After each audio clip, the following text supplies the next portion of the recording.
Hello everyone, आप सब कैसे हैं। उम्मीद करते हैं आप सब बहुत अच्छे होंगे। चलिए बात कर लेते हैं महत्वपूर्ण टॉपिक जो किसी भी एग्ज़ाम में हलचल मचा कर रखती है, ख़ास तौर से कॉम्पिटिटिव। तो वो टॉपिक क्या है? संधि। और ये संधि मैं एक ही वीडियो में पूरी तरह से समाप्त कर चुका हूँ, और वो भी ट्री के माध्यम से। अगर नोट से संबंधित किसी प्रकार जानकारी चाहिए तो व्हाट्सएप नंबर दी हुई है, इस पर मैसेज कर आप जानकारी प्राप्त कर सकते हैं। तो आइए एंड तक मेरे साथ बने रहिए। तो ये रहा, यहाँ पर देख पा रहे हैं ना संधि। आइए बात करते हैं।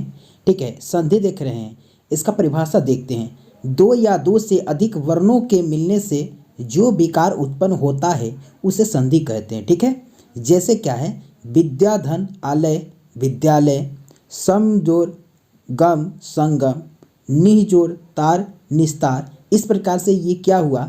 यानी दो या दो से अधिक वर्णों का मेल हुआ। कैसे वर्णों का मेल हुआ है? तो दो या दो से अधिक। जैसे कि विद्या, यहाँ पर आ रहा है। क्या आ रहा है? आ धन क्या है ना? आ। तो आ धन आ बराबर क्या हो जाएंगे? आ। ठीक है ना, तब विद्या। ठीक है, और इसमें देख रहे हैं आप क्या? सम जोड़ गम संगम। कैसे? सम जोड़ गम, यहाँ पर संगम हो रहा है। तो इस प्रकार से दो वर्णों का मेल हो रहा है। आइए देखते हैं इसमें किस प्रकार से मेल होता है, एक एक कर देखेंगे। ठीक है, यहाँ पर देख पा रहे हैं ना संधि के भेद, यानी संधि के कितने प्रकार होते हैं, कितने भेद होते हैं? तो तीन भेद होते हैं। ठीक है ना, इसको एक एक कर देख लेते हैं। जैसे प्रथम क्या है? स्वर संधि। इसमें क्या होता है, इसका परिभाषा क्या होता है? ठीक है, आप देखेंगे, दो स्वर वर्णों के मिलने से उत्पन्न विकार को स्वर संधि कहते हैं। कितने? तो दो स्वर वर्ण जब एक साथ मिलेंगे, ठीक है ना, तो क्या होगा? उससे जो उत्पन्न विकार होगा उसे स्वर संधि कहते हैं। ठीक है, जैसे क्या है? भानु जोड़ उदय भानुदय, देव जोड़ इंद्र देवेंद्र। ये कैसे? जरा से यहाँ ध्यान देंगे। ठीक है ना, भानु, भानु यहाँ पर देखिए हर्ष उ है। क्या है? हर्ष उ है। धन यहाँ पर क्या है ना? यहाँ पर हर्ष उ है। दोनों हर्ष उ मिलकर क्या हो जा रहे हैं? दीर्घ उ। तो यहाँ पर क्या है ना? दीर्घ उ लगा हुआ है। ठीक है, तो यहाँ पर क्या हो जा रहे हैं? ठीक है ना, दीर्घ हो जा रहे हैं। दो स्वर मिल रहे हैं यहाँ पर, एक करके देखते हैं यहाँ पर। फिर यहाँ पर देख रहे हैं ना, देव जोड़ इंद्र देवेंद्र। तो देव व अ धन ई से क्या बनेंगे? यहाँ पर ए बनेंगे। क्या बनेंगे? ए, तब हो जाएंगे देवेंद्र। आइए इसको बहुत अच्छे तरीके से इजी मेथड से हम इसको सोल्व करते हैं आप सबों के लिए। किसी भी कम्पिटिटिव एग्जाम के लिए जो है ना, ये आसान हो जाएंगे। ठीक है ना, आप मेरे साथ बने रहिए एंड तक। ठीक है, चलिए देखते हैं यहाँ पर स्वर संधि के भेद। अब स्वर संधि को भेद पढ़ लेते हैं, फिर उसके बाद में व्यंजन संधि और विसर्ग संधि पढ़ेंगे। ठीक है, आइए ये स्वर संधि के भी कितने भेद हैं? तब 5 भेद हैं, एक एक कर देखते हैं यहाँ पर। ठीक है, सबसे प्रथम देखते हैं क्या है। प्रथम दीर्घ संधि। दीर्घ में क्या होता है? दीर्घ मतलब आपको मालूम है, दीर्घ मतलब क्या होता है? बड़ा। दीर्घ मतलब क्या होता है? अर्थ बड़ा। देखिए इसमें क्या हो रहा है, जिस शब्द में दीर्घ मात्रा हो उसे दीर्घ स्वर संधि कहते हैं। दीर्घ मतलब क्या हो ना? बड़ा। देखिए इसमें क्या है ना, दीर्घ। एक कर देखते हैं। ठीक है ना, जैसे कि विद्या धन आलय विद्यालय, इसमें क्या हुआ? विद्या, यहाँ देख रहे हैं ना, विद्या। तो विद्या मतलब आ धन, ठीक है ना, आ मिलकर भी क्या होंगे? आ। ठीक है ना, आ मिलकर क्या हो जाते हैं? आ। ठीक है ना, आप ध्यान देंगे, अ भी मिलेंगे, अ भी मिलेंगे तो क्या हो जाएंगे? आ। ठीक है ना, आप ध्यान देंगे, आ धन अ भी मिलेंगे तो क्या हो जाएंगे जी? आ। इस बात को ध्यान में रखेंगे। ठीक है, आइए देखते हैं आगे क्या है ना। जैसे गिरी, गिरी में क्या है ना, क्या है ना, हर्ष ई है। धन, यहाँ पर इंद्र में फर्स्ट क्या है? हर्ष ई है, और दोनों मिलकर क्या हो जाएंगे? दीर्घ ई। तो यहाँ पर देखिएगा गिरिंद्र, गिरिंद्र क्या हो गया? दीर्घ हो गया। तो यहाँ पे क्या होता है, जिस शब्द में दीर्घ मात्रा हो, ये ट्रिक है कि जिस शब्द में आप कहीं भी देखेंगे दीर्घ, ठीक है ना, वो समझ लेंगे कौन सा संधि है, तो दीर्घ संधि। ठीक है, आइए आगे देखते हैं, आगे देखते हैं क्या हो रहा है। ठीक है, दूसरा क्या है? दूसरा नंबर है गुण संधि। गुण संधि में क्या होता है, इसका ट्रिक क्या है? जिस शब्द में ए और ओ की मात्रा हो उसे गुण संधि कहेंगे। जैसे पे क्या है यहाँ पर देखेंगे, यहाँ पर क्या है ना, महाधन उदय महोदय। जैसे महा, महा में क्या आ रहे हैं उच्चारण? आ धन उ। तो आ धन उ मिलेंगे तो क्या बनते हैं यहाँ पर? ओ बनते हैं। क्या बनते हैं? ओ। तब क्या बन गया यहाँ पर? महोदय। ठीक है ना, इसमें देखिए नोट में यहाँ पर दिया गया है, सिर्फ इसमें एकले मात्रा हो। क्या हो? एकले हो। इस बात को याद रखेंगे, बहुत ही इंपॉर्टेंट समझेंगे इसको, भी यही समझेंगे, ठीक है ना, वेरी वेरी इंपॉर्टेंट। क्या है ना, सिर्फ एकले की मात्रा हो, आकार पे एकले हो चाहे ऐसे एकले हो, कहीं भी किसी शब्द में, ठीक है ना, दिखाई दे और पूछे कौन सा संधि है, तो उसमें आकार एकले हो चाहे, ठीक है ना, एकले हो, सिर्फ ओनली एकले हो, तो आप समझ जाएंगे गुण संधि है, ठीक है ना। कितना आसान है ये, ठीक है ना, थोड़ा सा ध्यान देंगे आपको पूरा का पूरा आ जाएगा। तीसरा नंबर क्या है, वृद्धि संधि। और वृद्धि मतलब क्या होता है, बढ़ना, यानी किसी चीज़ में क्या होना, बढ़ोतरी होना। अब देखिए बढ़ोतरी, पहले तो हम पढ़े कि एकले होगा, ठीक है ना, आकार पर एकले या ऐसे एकले। अब देखिए इसमें क्या है ना, जिस शब्द में अय और अ की मात्रा लगा हो वह वृद्धि संधि कहते हैं। इसमें नोट में क्या है, इसमें दोले मात्रा हो, यानी मात्रा क्या हो, डबल हो, ठीक है ना। जैसे दोले हो, यहाँ पर आकार पर दोले हो चाहे सिंगल में क्या ना दोले हो, तो समझ जाएंगे क्या ना वृद्धि संधि है। जैसे कैसे, महाजोड़ औषध महौषध, महा ये कैसे बनेंगे, महा में क्या हो जाएंगे, देखेंगे इसमें महा में क्या ना आ धन, ठीक है ना, औ तो भी क्या बन जाएंगे, यहाँ पर क्या बन जाएंगे, अ बन जाएंगे, ठीक है ना, इस प्रकार से अ बन जाएंगे, ठीक है ना। चलिए आगे देखते हैं, एक जोड़ एक, ठीक है ना, एकाएक, एक जोड़ एक, क क्या रहे हैं यहाँ पर उच्चारण, अ धन ए, तो अ धन ए से क्या बन जाएंगे, अय बनेंगे, क्या बनेंगे, अय, ठीक है ना। तो इसको पहचानने का ट्रिक क्या है, मेथड क्या है, आपको थोड़ा सा ध्यान देने की बात है कि कहीं भी क्या दिखाई दे आपको, किसी शब्द में दोले दिखाई दे, आकार पर दोले, ठीक है ना, और जैसे लिखते हैं और यहाँ पर दोले, तो आप समझ जाएंगे कौन सा संधि है, वृद्धि संधि है, ठीक है ना। बढ़ोतरी हो गई है इसमें, पहले इसमें जो है ना क्या हो रहा था, इसमें गुण में क्या देख रहे थे, गुण में क्या देख रहे थे कि एकले रहेगा, ठीक है ना, आकार एकले रहेगा या एकले रहेगा तो गुण संधि। अब यहाँ पर क्या है ना देखेंगे कि दोले रहेगा कहीं पर, ठीक है ना, एकले पर आकार पर दोले चाहे, ठीक है ना, ऐसे दोले, तो समझ लेंगे कौन सा संधि है, तो वृद्धि संधि, ठीक है ना। इस ट्रिक को याद रखेंगे, ठीक है ना।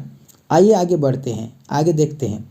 चौथा नंबर क्या है स्वर के प्रकार में, यण संधि। यण संधि में क्या है, जिस शब्द में य र व के पहले आधा वर्ण आए तो उसे यण संधि कहते हैं। ध्यान देने की बात है कि कहीं भी अगर आपको यदि य र व देखने को मिले और उसके पहले आधा वर्ण आए तो वह क्या ना यण संधि है। देखेंगे कैसे, जैसे अणु धन अय, अण्वय, देखिए व के पहले क्या है, न है, ठीक है ना। अति धन उत्तम, अति उत्तम, देखिए या के पहले क्या है, आधा त है, ठीक है ना। प्रति जोड़ एक, प्रत्येक, य के पहले भी क्या है ना, त आधा वर्ण है, ठीक है ना। सु जोड़ आगत, स्वागत, व के पहले भी क्या ना आधा स है, ठीक है ना। तो इस प्रकार से आपको कहीं भी दिखाई दे तो समझ लेंगे कौन सा संधि, तो ये यण संधि, ठीक है। उम्मीद करते हैं आप सबों को समझ में आ रहा होगा। चलिए एंड तक मेरे साथ बने रहिए, किसी भी कम्पिटिटिव में आप जो है ना पिछड़ नहीं पाएंगे। चलिए पांचवा नंबर क्या है, अयादि संधि, ठीक है ना। जिस शब्द में संधि करने पर अय आए औ और आओ आए उसे अयादि संधि कहते हैं। थोड़ा सा ध्यान देने की बात है, क्या क्या आए, अय आए औ और आओ आए उसे अयादि संधि कहेंगे, ठीक है। जैसे क्या है, ने धन अन नयन, गै जोड़ अक गायक, ठीक है ना, ने जोड़ अक नायक, पो जोड़ अन पवन, ठीक है ना। इसमें क्या रहे भाई, थोड़ी सी ध्यान देंगे, थोड़ी सी ध्यान देंगे उच्चारण करने के बाद। ने जोड़ अन, ने, नए, नए, नए न, नयन, ठीक है ना। गै जोड़ अक गाय, गाय, क्या रहा है यहाँ पर, आए, तब क इसमें मिलेंगे, ठीक है ना, जोड़ेंगे तो गायक। इसमें देखिए नए जोड़ अक नाये, नाये, तब क्या इसमें क, तब क्या हो जाएंगे नायक। इसमें देखेंगे पो जोड़ अन, पौ, पौ, ठीक है ना, पौ, तब क्या हो जाएंगे नौ, तब क्या हो जाएंगे पवन, ठीक है ना। इसमें देखिए पौ, पौ जोड़ अन, क्या हो जाएंगे पाओ, पौ जोड़ अन पावन, पावन, पाओ, आओ, ठीक है ना, इस प्रकार से। तो ये रहा ट्रिक, ठीक है ना, एक से एक ट्रिक है, आप एंड तक बने रहिए, संधि को कभी नहीं भूल पाएंगे, ठीक है ना। चलिए आप मिस करते थे ना, वो मिस नहीं होगा। दूसरा नंबर देखते हैं संधि के प्रकार में व्यंजन संधि, ठीक है ना। व्यंजन संधि किस प्रकार से है जरा देखेंगे। दो व्यंजन या स्वर वर्ण के मिलने से जो विकार उत्पन्न होता है उसे व्यंजन संधि कहते हैं। देखिए यहाँ पर क्या हो रहा है, ठीक है। दो व्यंजन स्वर वर्ण के मिलने से, ठीक है ना, दो व्यंजन या स्वर वर्ण मिलने से जो विकार उत्पन्न होंगे उसे हम क्या कहेंगे जी, व्यंजन संधि कहेंगे, ठीक है। जैसे क्या है, दिक जोड़ अंबर दिगंबर, उत जोड़ नति उन्नति, इसमें क्या हो रहे हैं, तो दो स्वर या व्यंजन मिल रहे हैं। यहाँ पर देखिए क अ क्या है, क अ यहाँ पर, ठीक है ना, क तो यहाँ पर व्यंजन है, अस्वर है, त क्या है ना यहाँ पर व्यंजन है, इसमें भी व्यंजन है। तो इस प्रकार से मिल रहे हैं। आगे देखिए एक एक कर देखते हैं। इसमें कुछ नियम है, व्यंजन के कुछ नियम है, इस नियम को थोड़ा सा ध्यान देंगे, व्यंजन पूरी तरह से समझ में आ जाएंगे, ठीक है। देखिए इसमें क्या है, ट्रिक क्या है, इसमें नियम क्या है।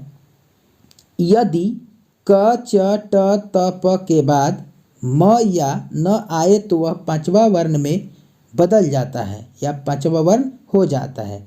जैसे इसका नियम क्या बताया कि क च ट त प के बाद म या न आए तो पांचवा वर्ण में बदल जाएगा। देखिए कैसे, वाक जोड़ मैं वांगमय। देखिए यहाँ पर क्या आ रहा है, क के बाद में म आया तो क का पांचवा क्या होता है, अंग होता है। क्या होता है क का पांचवा, अंग। तो ये क्या बदल गया, क अंग में बदल गया, वांगमय हो गया। जगत जोड़ नाथ जगन्नाथ, त का पांचवा क्या होता है, न होता है। तो त कौन चीज में बदल गया है, न में बदल गया है, तो जगन्नाथ है। उत जोड़ नति उन्नति, त का पांचवा क्या हुआ, न, तो त कौन चीज में बदल गया, न में बदल गया, ठीक है ना, तो उन्नति हो गया। तो इस प्रकार से आपको ये समझ में आ रहा होगा। चलिए आगे मेरे साथ बने रहिए। ख नंबर क्या कहता है, यदि म के बाद कोई व्यंजन वर्ण आए तो म अनुस्वार में बदल जाता है। देखिए क क्या कह रहा है यहाँ पर, म के बाद कोई व्यंजन वर्ण आए, ठीक है ना, तो कौन चीज में बदल जाएगा, तो अनुस्वार में। जैसे कि सम जोड़ गम, सम जोड़ क्या है, गम, तो म के बाद में व्यंजन क्या है, ग आया है, तो कौन चीज में बदल गया, म अनुस्वार में बदल गया। कौन चीज में बदल गया, अनुस्वार में बदल गया, संगम हो गया। अहम जोड़ कार, अहम जोड़ कार, क भी क्या है, व्यंजन है, ठीक है ना, तो अहंकार हो गया। म जो है ना पांचवा वर्ण यानी अनुस्वार में बदल जा रहा है, ठीक है। पन जोड़ चम, पन जोड़ चम, न कौन चीज में बदल जाएगा, ठीक है ना, पंचन में। नियम बताया था, ठीक है ना, म के बाद कोई व्यंजन वर्ण आए, ठीक है ना, कौन चीज में बदल जाएगा। इसमें एक मिस है, म या न के बाद, ठीक है ना, क्या कहा गया, म या न के बाद कोई व्यंजन वर्ण आए तो म कौन चीज में बदल जाएगा, म या न अनुस्वार में बदल जाता है, ठीक है। म या न कौन चीज में बदल जाता है, अनुस्वार में। आगे देखिए इस प्रकार से कुछ नियम है, ठीक है। ग नंबर क्या है, यदि त द के बाद, ठीक है ना, त द के बाद च या तलाबी स आए तो त द के स्थान पर च और क्या ना स छ, स का छ हो जाता है। ध्यान देने की बात है, थोड़ी सी ध्यान देंगे, इसमें कुछ मिस करने की जरूरत नहीं है। त हल द हल के बाद च या तलाबी स आए तो त हल द हल के स्थान पर चहल और स का छ हो जाता है।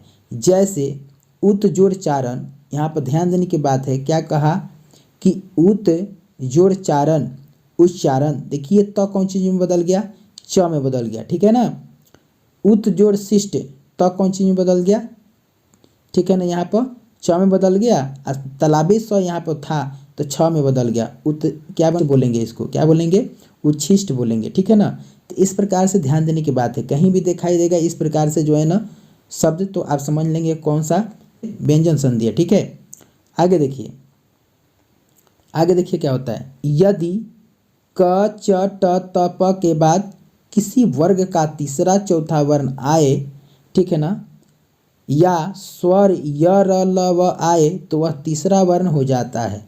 देखिए यहाँ पर ध्यान देने की बात है, यदि क, ठीक है ना, च ट त प के बाद, ठीक है ना, किसी वर्ग का तीसरा चौथा वर्ण या कोई स्वर या य र ल व आए तो वह तीसरा वर्ण हो जाता है। देखिए तीसरा वर्ण क्या हो जाएगा, और देखिए यहाँ पर वर्ण मतलब होता है क से अंग तक, च से य तक, ठीक है ना। जैसे दीक जोड़ अंबर क्या हो गया, क कौन चीज में बदल जा रहा है, कह रहा है क कौन चीज में बदल जाएगा, तीसरा चौथा वर्ण आ जाएगा तो वह क्या ना कौन चीज में बदल जाएगा, तीसरा वर्ण में। तो क का तीसरा क्या होता है, ग होता है, क ख ग। तो क कौन चीज में बदल गया, ग में। दिक जोड़ अंबर दिगंबर, ठीक है। दिक जोड़ भरम, क का तीसरा क्या होता है, ग, यानी दिग्भरम। तो इस प्रकार से कुछ नियम है, ठीक है ना। इस नियम को थोड़ी सी ध्यान देने होंगे, ठीक है। अब तीसरा नंबर क्या है यहाँ पर देखेंगे, तीसरा है विसर्ग संधि, ठीक है। स्वर और व्यंजन के साथ विसर्ग के मिलने से जो परिवर्तन होता है उसे विसर्ग संधि कहते हैं। थोड़ी से ध्यान देने की बात है, ठीक है ना। स्वर और व्यंजन के साथ विसर्ग के मिलने से जो परिवर्तन होता है उसे विसर्ग संधि कहते हैं। जैसे निह जोड़ तार निस्तार, यहाँ पर देखिए निह मतलब क्या है, यहाँ पर विसर्ग है, निह जोड़ तार, तो ये कौन सी बदल जा रहा है, निस्तार, ठीक है ना। निह जोड़ छल निश्छल, ठीक है। क्या कहा है यहाँ पर, स्वर और व्यंजन के साथ विसर्ग मिलने से क्या बन जाता है, तो ये क्या है ना, विसर्ग संधि। आगे देखेंगे कैसे कैसे। इसमें भी जैसे मैथ पढ़ते हैं उसमें फार्मूला होता है, तो इस चीज़ में भी थोड़ा सा फार्मूला है, थोड़ा सा नियम है, इसको थोड़ी सी ध्यान देने की बात है, ठीक है। आइए देखते हैं विसर्ग के कुछ नियम। क में क्या है, यदि विसर्ग के पहले, क्या कहा, विसर्ग के पहले अ हो और विसर्ग के बाद क ख प फ रहे तो विसर्ग में कोई परिवर्तन नहीं होगा, ठीक है ना। जैसे प्रातः जोड़ काल प्रातः काल, पयः जोड़ पान पयः पान, इसमें कोई बदलाव नहीं हुआ क्योंकि नियम ही कह रहा है, ठीक है। आगे देखिए, आगे वाला नियम क्या कहता है, यदि विसर्ग के पहले अ आए और विसर्ग के बाद वर्ग का तीसरा चौथा या पांचवा वर्ण आए या अंतःस्थ रहे तो अ और विसर्ग ओ हो जाता है। क्या हो जाता है, ओ हो जाता है। जरा देखेंगे यहाँ पर कैसे ओ हो जाता है। जैसे मनः जोड़ रथ, मनः जोड़ क्या हो गया, रथ मतलब मनोरथ। क्या कहा था कि विसर्ग के पहले अ, तब मनः मनः मनः अ आ रहा है, ठीक है, आए, और विसर्ग के बाद वर्ग का तीसरा, वर्ग का कौन सा चीज, तीसरा, तो तीसरा ये यहाँ पर देखेंगे, ठीक है ना। तीसरा चौथा या पांचवा वर्ण आए तो मना मना न क्या है, पांचवा है, ठीक है ना, क्या है, पांचवा है, तो मनोरथ हो गया। मनः जोड़ हर मनोहर, यशः जोड़ दा यशोदा, सरह जोड़ वर सरोवर, ठीक है ना। इस प्रकार से आपको क्या बन जा रहा है भाई, तो ये पांचवा वर्ण, या क्या कहा गया, विसर्ग के पहले अ आए और विसर्ग के बाद वर्ग का तीसरा चौथा या पांचवा वर्ण आए या अंतःस्थ, अंतःस्थ क्या होता है, तो अंतःस्थ चार होता है, य र ल और व, इसमें से कोई भी आए तो विसर्ग ओ हो जाता है, ठीक है ना। तो मनः जोड़ रथ मनोरथ, ये न क्या है, पांचवा वर्ण है। मनः जोड़ हर, न क्या है, पांचवा है, मनोहर।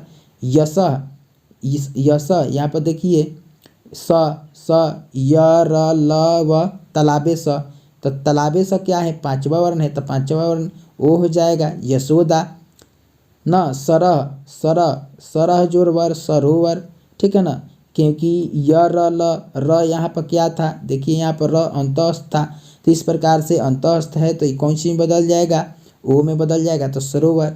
तो उम्मीद करते हैं ये भी आप सबों को समझ में आता होगा। इसको आपको 1 से 2 बार इस वीडियो को देखेंगे पूरी तरह से आपको समझ में आ जाएंगे, ठीक है। आगे देखिए, विसर्ग के बाद यदि च, ठीक है ना, छ तलाबे स हो तो तलाबे स त और दंते स का दंते स हल तथा ट ठ हो तो, ठीक है ना, मूर्धन्य स हल बन जाता है। अर्थात यहाँ एक बात ध्यान देंगे, क्या होगा, च छ तलाबे स होगा तो क्या ना, आधा तलाबे स बन जाएगा, और त और दंते स होगा तो आधा दंते स बन जाएंगे, ठीक है ना। ट और ठ होगा तो आधा क्या ना, मूर्धन्य स बन जाएंगे। देखिए यहाँ पर क्या हो रहा है, जैसे कि नमः जोड़ते नमस्ते, निह जोड़ संतान निसंतान, दुह जोड़ साहस दुस्साहस, देखिए निह जोड़ तार निस्तार, निह जोड़ छल निश्चल, सब में आधा वर्ण बन जा रहा है, ठीक है ना। दुह जोड़ कर दुष्कर, ठीक है। तो इस प्रकार से इन नियम को थोड़ा सा ध्यान देंगे, क्या रहने पर क्या हो जाएंगे, तो आप कहीं भी दो ना, आप पीछे नहीं मुड़ेंगे, ठीक है। घ नंबर क्या है, यदि विसर्ग के पहले, विसर्ग के पहले क्या, अ आ से क्या है ना अलग स्वर आए तथा विसर्ग के बाद कोई स्वर हो या वर्ग का तीसरा चौथा और पांचवा वर्ण आए तो वह विसर्ग र हो जाता है। वर्ग मतलब क्या होता है, क, ठीक है ना, ख ग घ अंग। इस प्रकार से च छ ज झ ये सब क्या है ना, ठीक है ना, वर्ग है, ठीक है ना। और वर्ग के जैसे कि 1 2 3 4 5, ये 5 वर्ग है। तो इस वर्ग के अगर पूछा जा रहा है कौन कौन वर्ग, तीसरा, तो तीसरा वर्ग, ठीक है ना, चौथा वर्ग और पंचम वर्ग में कौनों आए तो ठीक है ना विसर्ग हो जाता है। जैसे क्या कहा है यहाँ पर, जैसे निह जोड़ गुण निर्गुण, निह जोड़ जल निर्जल, निह जोड़ धन निर्धन, वो क्या बन जाता है जी, तो आधा र हो जाता है, मतलब रेफ बन जाता है, ठीक है। कहा था इसमें नियम में कि अ आ से अलग स्वर आए, अ आ से क्या आए, अलग स्वर आए, और ठीक है ना, तथा विसर्ग के बाद कोई स्वर हो या वर्ग का तीसरा चौथा, तो क्या बन जाएगा, आधा वर्ण हो जाएगा। वहीं यहाँ पर आधा वर्ण हुआ है। तो उम्मीद करते हैं यहाँ तक आप सबको समझ में आया होगा। अगर आप मेरे चैनल पर नए हैं तो मेरे चैनल को सब्सक्राइब कर बेल आइकन को पुश कर दे, ताकि कोई भी वीडियो का नोटिफिकेशन आप तक पहुँच सके। चलिए फिर से मिलते हैं नेक्स्ट वीडियो में। Thank you.